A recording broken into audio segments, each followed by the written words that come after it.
Batam kini mula menjadi satu destinasi syurga makanan yang baru bagi rakyat Malaysia.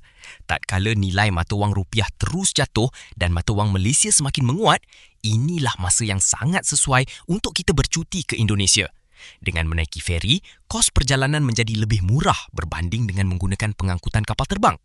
Pada Travelog kali ini, kami mencari lokasi tempat-tempat makan yang sedap di Kota Batam ini, walaupun hanya 2 hari 1 malam berada di sini.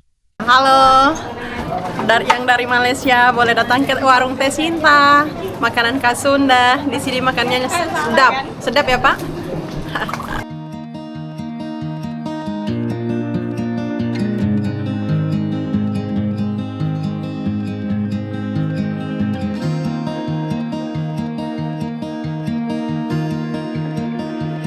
Lokasi pertama kami di sini ialah di warung makanan Sunda yang dikenali dengan kedai makan Teh Sinta yang menyajikan kira-kira 50 jenis makanan khas Sunda. Dengan pelbagai pilihan menu dari ayam, itik, daging yang dimasak ala Sunda menjanjikan rasa yang sangat kena dengan tekak kita orang Malaysia. Dengan pelbagai jenis pilihan masakan dari gulai, goreng, bakar dan rebus, pasti memberikan kepuasan kepada pelanggan yang singgah di sini untuk memilih sendiri jenis masakan yang disukai.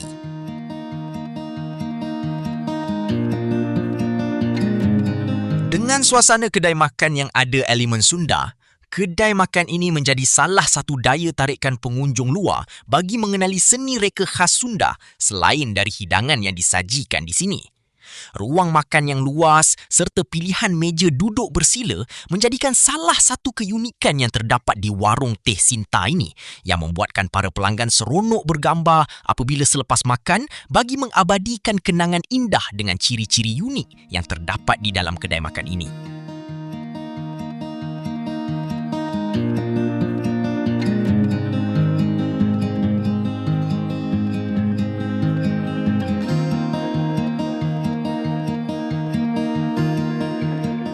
Dengan harga yang berpatutan dan kelazatan hidangan yang disajikan di sini membuatkan kita dapat menikmati hidangan di sini, terutama di waktu makan tengah hari sebelum menyambung semula perjalanan ke destinasi yang lain.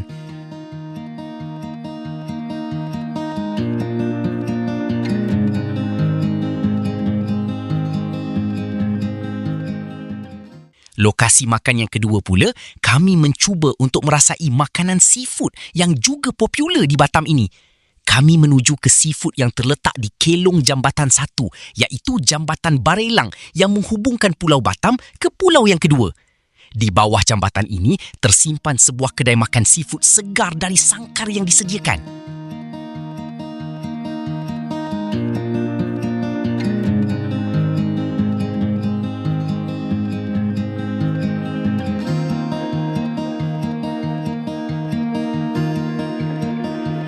Selain daripada dapat menjamu selera dengan makanan seafood yang segar, kita juga boleh menikmati pemandangan laut yang indah di sini. Rasa tenang dengan suasana indah, apatah lagi jika kita makan di waktu hampir senja dengan pemandangan yang sangat mengujakan sambil menikmati hidangan yang dipesan. Suasana kedai makan di sini juga dihiasi ala-ala tradisional moden yang memberikan pengalaman yang berbeza kepada para pengunjung.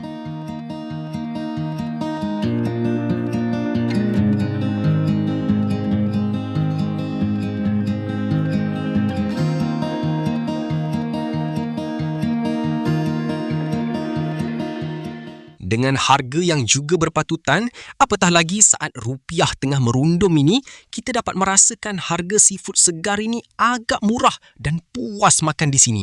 Apatah lagi, hidangan hasil seafood di sini memang sangat segar yang diambil terus dari sangkar lalu dimasak. Pelbagai pilihan hidangan dan masakan menanti di sini seperti ketam, udang, sotong, ikan dan jenis-jenis kerang hidupan laut.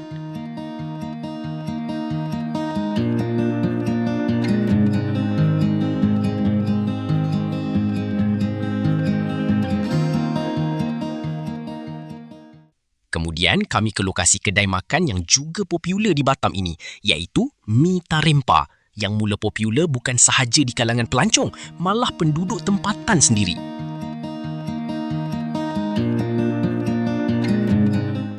Mi Tarempa ni ada 3 variasi. Yang pertama, kering. Kedua, yang basah. Dan yang ketiga, jenis berkuah. Ketiga-tiga jenis sama sedap. Pilih sahaja mengikut kesukaan cita rasa masing-masing. Sama ada ingin yang kering atau berkuah.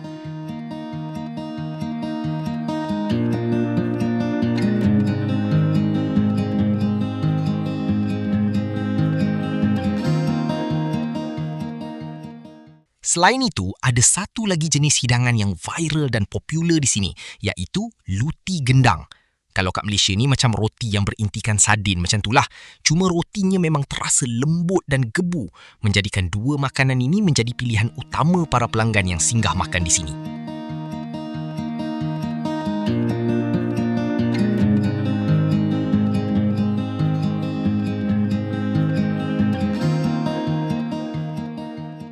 Kemudian, kami mencuba makanan yang belum pernah kami rasa selama ini, iaitu ayam cobek. Nama pun agak unik kan? Kalau macam ayam penyet atau geprek tu dah biasa kita dengar atau makan. Lalu, kami cuba memesan ayam cobek di kedai makan yang terletak di Food Court Nagoya Tamrin di Batam ini.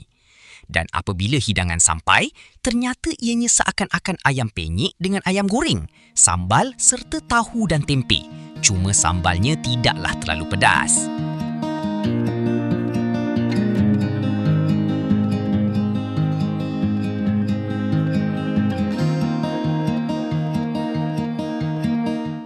Di Food Court Nagoya Tamrin ini menyajikan pelbagai jenis hidangan dan masakan. Pilih sahaja mengikut cita rasa yang diinginkan. Tapi kami tak mampulah nak makan semuanya sebab perut dah betul-betul kenyang. Memang boleh dikatakan, Batam kini menjadi syurga makanan baru bagi mereka yang suka makan atau ingin merasakan suasana atau rasa yang baru. Sekian sahaja Travelog kali ini. Berjumpa lagi di lain episod.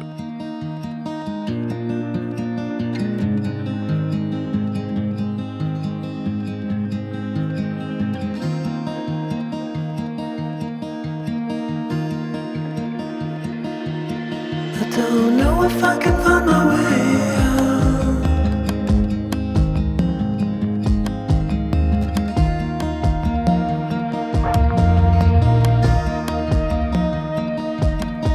I'm stuck in a prison of doubt.